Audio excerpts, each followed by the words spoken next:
All right, hello again. So in this video, hopefully pretty quick, I'm going to show you how to publish your website using GitHub Pages. And it's not too tough and it's free, so that's great, right? So you do need a GitHub account.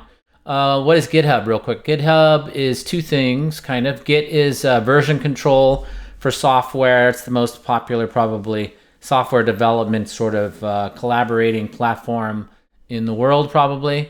And that's the hub part, but Git is the version control. So we're not going to do any of that though. We're just going to use part of GitHub, which is GitHub Pages, to publish a website if this works. So follow along with me here. So I'm going to click on, you see repositories. Those are just where you're kind of storing your code and things.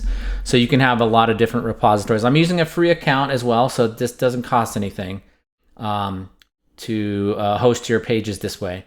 So I'm going to click on New to create a new repository. And then you can see there's my account, Mark Garrett Mission, right? And then I'm going to give it a repository name. I'm going to call this Test Site 3. And it'll tell you if you can use that name or not. And that's basically all you have to do here. You could add a README file, but you don't have to. You can make it public or private. It's up to you. But public means anybody can see it. So it's like an actual, it is an actual website. Yeah, you don't really have to do anything else there besides create repository. So I'm going to click on create repository. And then I get some stuff here. It looks a little bit intimidating, but all I really need to do here is look right here where it says upload an existing file. So right there. So I'm just going to click on that. And then I have drag files to that here, or add them to your repository. Here's my files. It's just one of our example web pages with some different types of image files. So there's an index file and an image folder with some images inside of it. One thing you do want to do if you're going to use this, most web hosts actually, not just GitHub, you want to name your homepage index.html because that's the default file that is served on web servers, but also in GitHub. So I changed the name from whatever it was, I can't even remember, to index.html.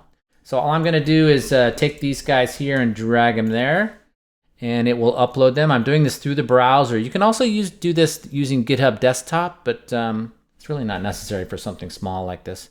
And you can see it uploaded the index file and then all those image files in the image folder. And then you want to click, generally you want to click commit changes. So all that does is kind of like say, yeah, save what I just did. So I'm going to click commit changes and it processes your files. And then I can see now this is my GitHub. This is the display that GitHub gives you when it shows you your files on GitHub, right? So all I really have to do from here is I am going to go to settings right there. And I'm going to click on that. And then I'm going to go to, and I don't really have to change anything here. The branch thing you don't really need to worry about. Branches are different branches off of your code, but we're using the main branch. I only have one branch. And I'm just going to leave everything the way it is. Simpler the better, right? I'm going to click on pages right here. And then it'll say build and deploy, and you can click on, it says deploy from a branch, but you can also click on GitHub Actions. And I think this is a little bit newer, but basically I just clicked on GitHub Actions there. And then this is a static HTML site. So that's really what you can host by default easily from GitHub is static sites, meaning it doesn't have a database that's pulling from, it's not, there's not some Python involved and things like this. It's just HTML, CSS, and JavaScript. You can see they have a little HTML5 logo. It's not really readable there.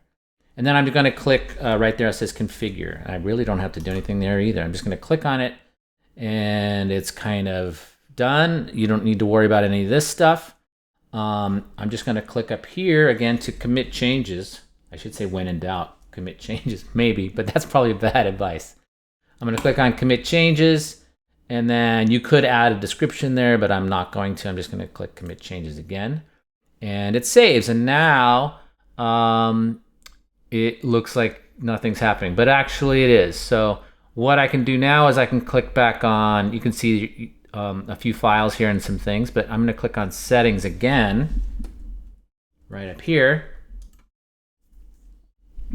And then back on pages, you want to make sure that you're in the right repository. You can always tell which repository you're in up here at the top. So that's me. And then this is that repository. So I still know I'm in the right place. I'm going to click on pages again. And now it says, hey, I'm already done. It says your site is live at https://markgarrettmission.github.io/. There's the repository name right there. And if I click on visit site, look at that. I've got a website, and this is not local now. This is online. You can see that there's the URL up there. So it's going to be your username.github.io and then your repository name. I think that's usually what it is. You can even use, if you had one, you can even use custom domains if you want, but that takes a bit of work and you have to do some DNS stuff and things like that. But yeah, that's about it. Pretty easy, right? Not too tough, and it's free.